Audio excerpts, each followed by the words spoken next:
How's that feel? Feels good. You're going to want to turn your mic towards you, though. The other way. Like that? There you go. Check two! Check! You don't have to check. You see the little bar going across there. Well, now we checked in, we see the bar. How about that? What is up, interwebs? Big Lou here, Matt, the Cutt-Man, with me as always. And we are here with a little bit of a different review today. We're going to review something that I have not seen because I have not been to New York and seen anything on Broadway. However, the Cutt-Man is... You're missing out. You keep telling me that, but I don't think so. Oh, man. We shall see. See if you can persuade me through this review. Okay. What'd you go see, Matt? I went to go see the Broadway production of Harper Lee's To Kill a Mockingbird. To Kill a Mockingbird, classic American novel. Absolutely. This one's written by Aaron Sorkin. Of course. The play was written by Aaron Sorkin. The play. Yes. Sorry, the book, as they call it. Yes. Written by Aaron Sorkin. So it's a slightly different take from the book or the movie. It takes you in a different direction than you would normally go. It didn't actually change any of the events from the book, but it changed some of the takes, and we'll puts a new spin on it. Right. And we'll get into that in a bit. If you're not familiar with To Kill a Mockingbird, if you're like one of the few people whom that was not required reading, it takes place in the Jim Crow South. So, the 1930s. Segregation is a very real thing. You have whites and colors for your water fountains, which entrances you can go to. Bathrooms, bus seats, restaurants. Sure. The whole thing. These guys are still fighting the Civil War. Yeah. In their mind. Yeah. It takes place in a fictional town called Macomb, Alabama. Right. I kept thinking when they were saying Macon, like, well, that's not in Alabama. That's Georgia. Same difference, really. Yeah, no, you're not wrong.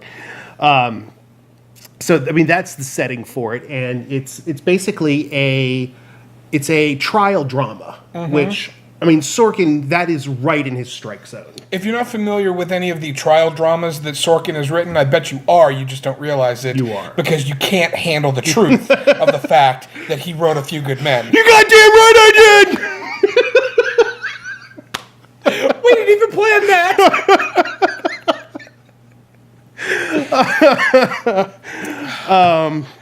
But he also what most people don't realize that it is a trial drama is The Social Network.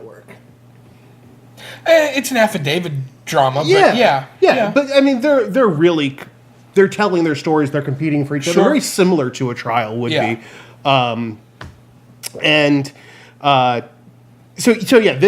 This takes place in that time, and the trial is about this accused African American man, Tom Robinson. He's accused of raping this young white girl. Yes, and Atticus, the main character played by Jeff Daniels, Atticus does not want. He's kind of reluctant to take this because he doesn't think it's a winning case.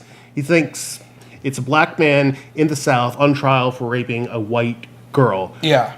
That's not a winning case. Not at all. Even if he had won the case, it's not a winning case. No, exactly. Because it is. It's a no good for anybody type of scenario when you're talking about that particular situation in that time frame with those people. Right. So.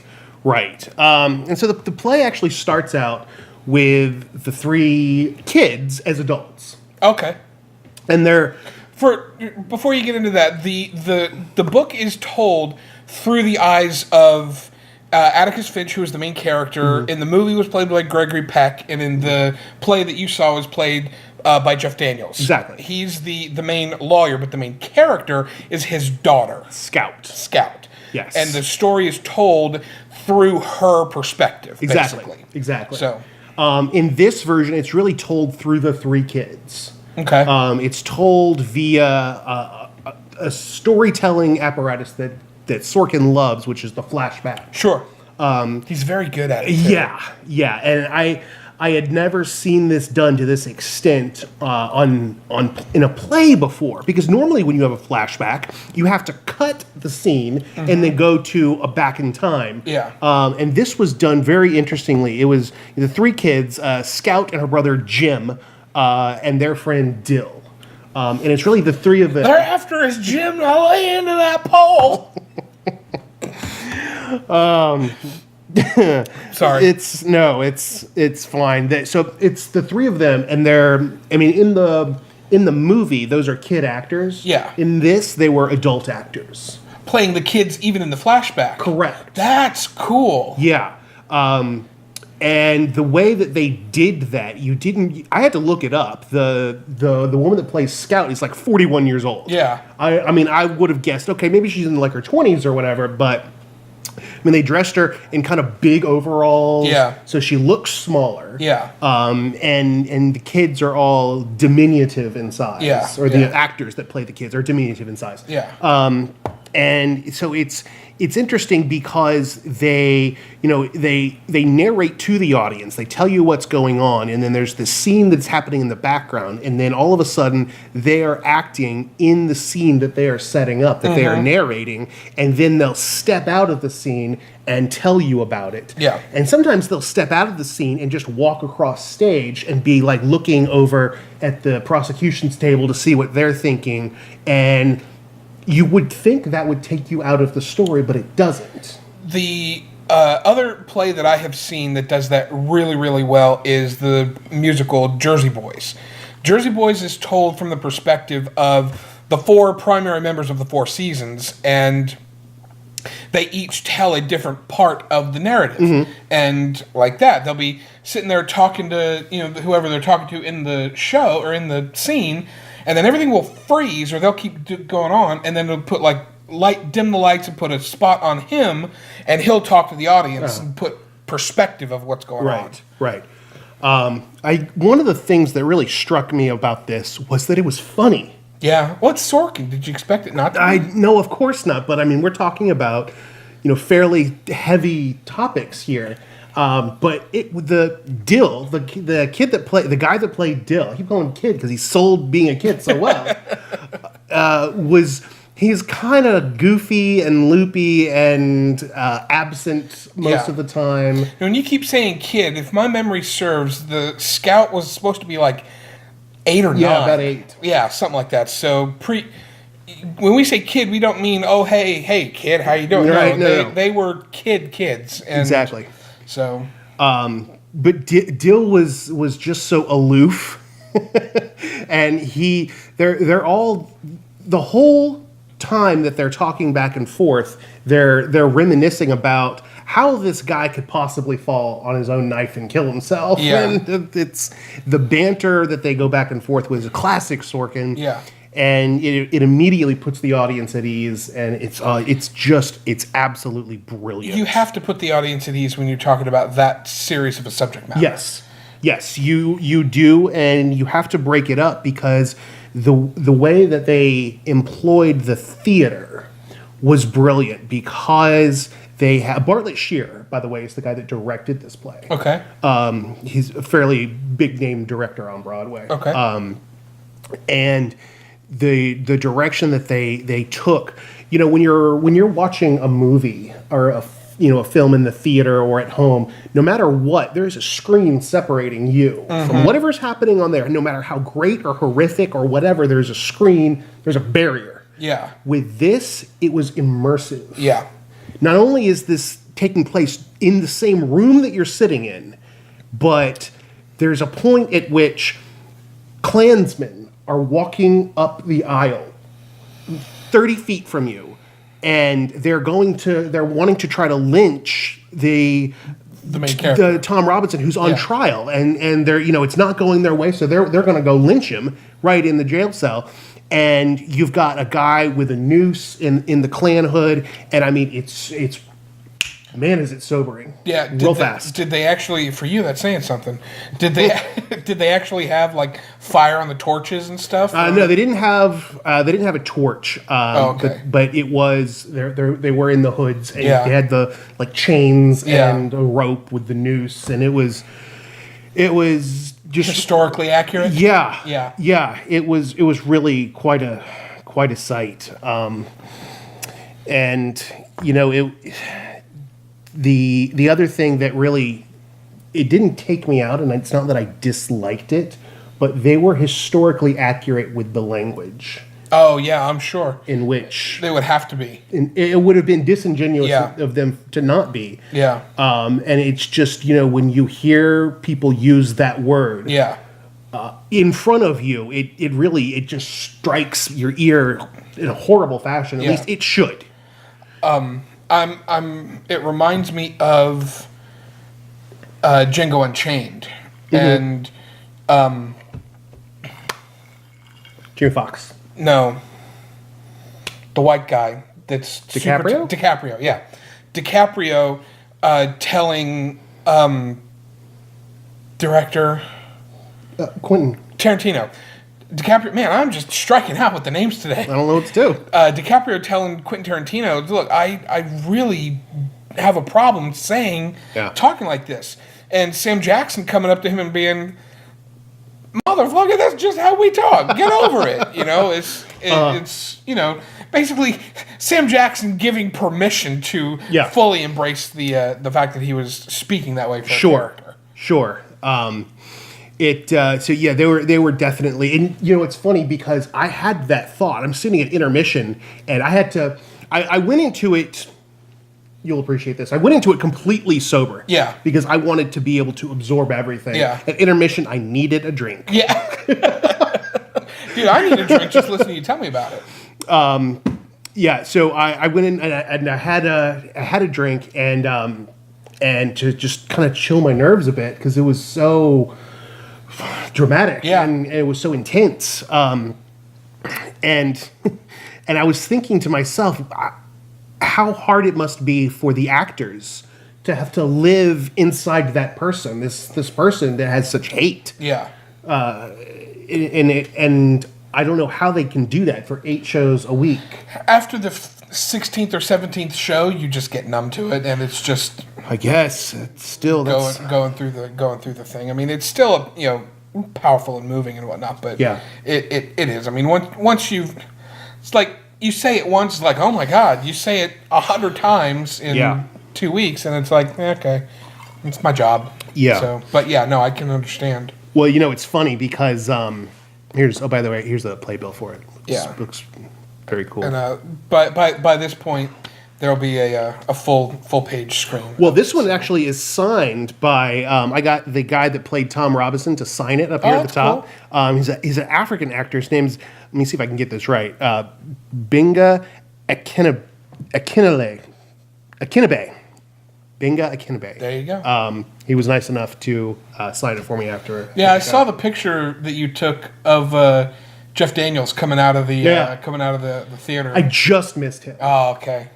He started 1 or 2 people down from me. Nice. From where I was in the line.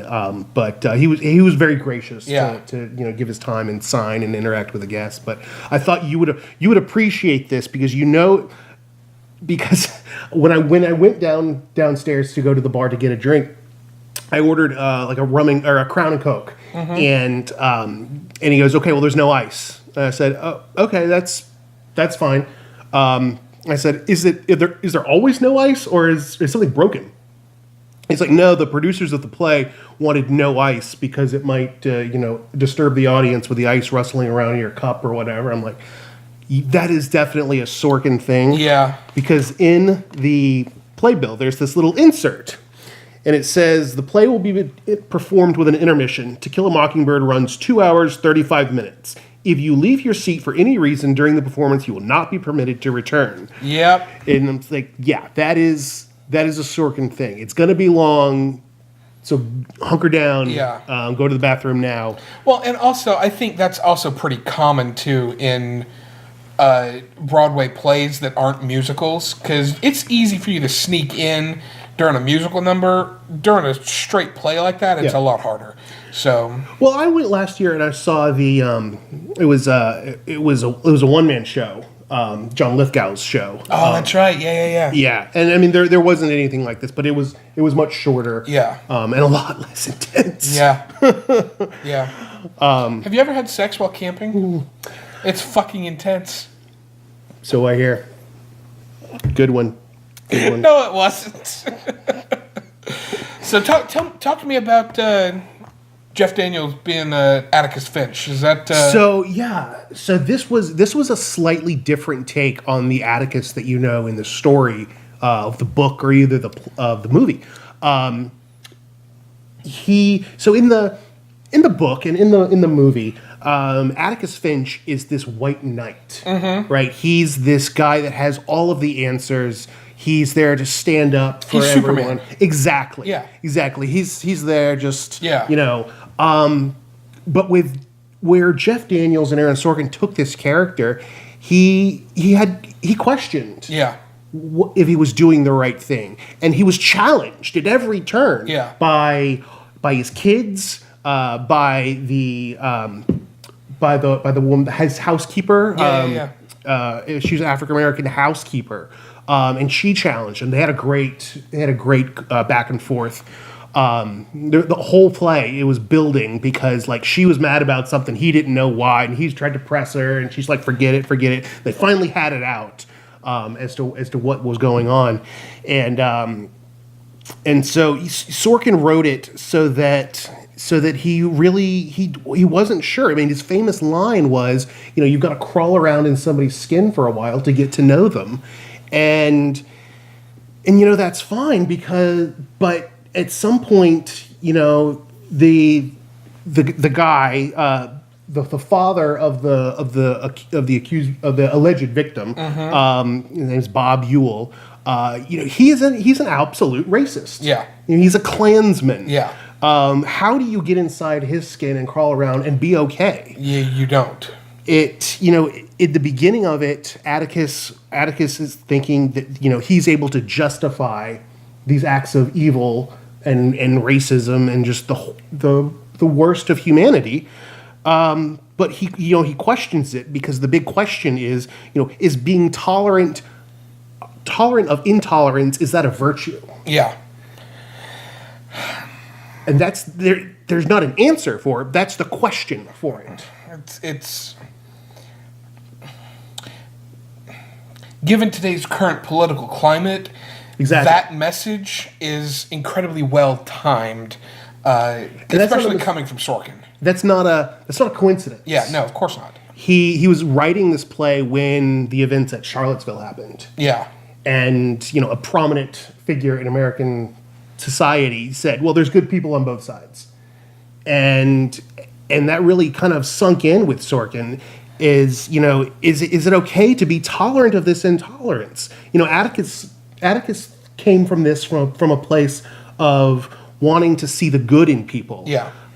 That's not always the case with people that say that there's good people on both sides. They're not coming for it from seeing the good in people. Yeah. And so you're right. It is absolutely questions that we struggle with today. And this novel was written in the 60s about times in the 30s. Yeah. And the novel was only written in the 60s? I think so. I thought it was older than that.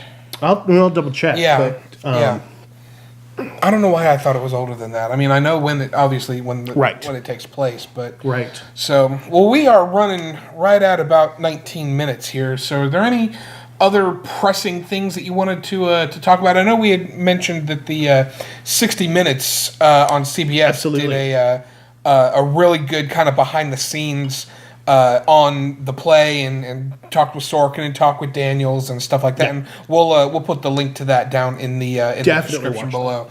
I'm looking forward to checking that out. But Cutt-Man, it seems like you really enjoyed this play, and it was I loved it. Money well spent on a good trip. At the end of the performance, we all shot to our feet for a standing ovation, and I went to whistle, and I couldn't make sound come out of my mouth. Yeah, because I was just so rattled, and so that was an emotional time.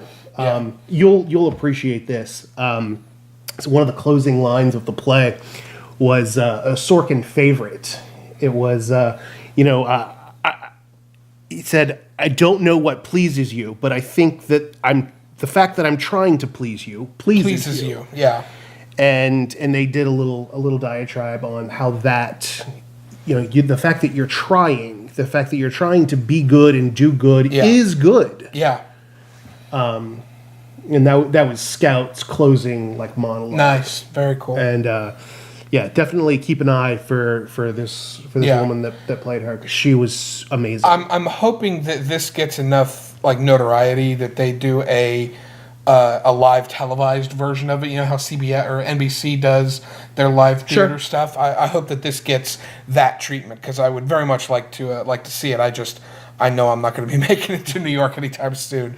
But anyway, those are our thoughts on To Kill a Mockingbird on Broadway. I know it was a little bit of a different video and a little bit longer, but I think it was a good one that we needed to kind of talk about. So if you are in the New York area and you want to go see this, what theater is it playing at? It's playing at the Schubert. It's at the Schubert Theater on Broadway.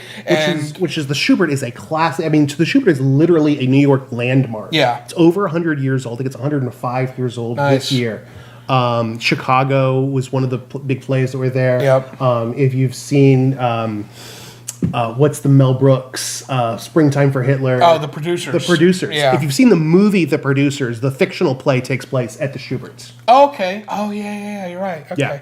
So It's anyway, really cool. and I know that this is going to be playing there for the next year at least. Yes. So there you go. Go check that out if you are so inclined. Go check out some of the other stuff that we have here on the channel. We've got subscribe to the channel just by clicking right here. A couple of really cool movies coming out here in the near future. We've got Aquaman. We've got Mary Poppins Returns. We've got Bumblebee and a couple of others that are coming out through the holiday season. So stay tuned for that, and we will see you on the interwebs.